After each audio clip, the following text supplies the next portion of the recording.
Hoy! Hoy!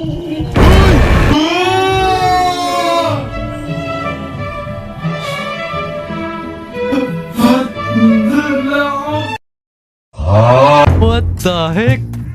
Akala ko na... Hindi, wait lang, may iron. May iron, guys. Oh my goodness. Ano to? Ano ba tawag nun? Destiny, guys. Ibig sabihin talagang pinapatay ako ni Lord. Kasi andito yung iron, no? Tinuro sa atin yung iron. Di ba yun yung pinakakailangan natin, guys? Oh my goodness. Everything happens for a reason. Doon ko na masabi yun, guys.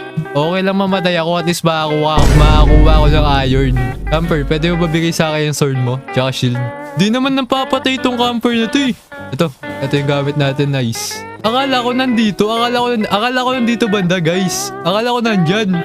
Parang dyan ko narinig yung footstep eh. Nandito pala, sinalubong ako. Dahek, nasan yung axe ko? Oh, yung axe ko, ninakaw pa ni ano, guys. What? May black chicken! Okay, punta natin yung... Bro, ano nangyari? Umamog bigla! Guys, nakikita nyo ba itong nakikita ko? Hoy! Ano ba talaga yun? Hello? Okay, kunin natin yung iron, guys. Kailangan natin ng iron. Need natin ng iron. Pang shield. Tingnan yung fog, guys. What in the free...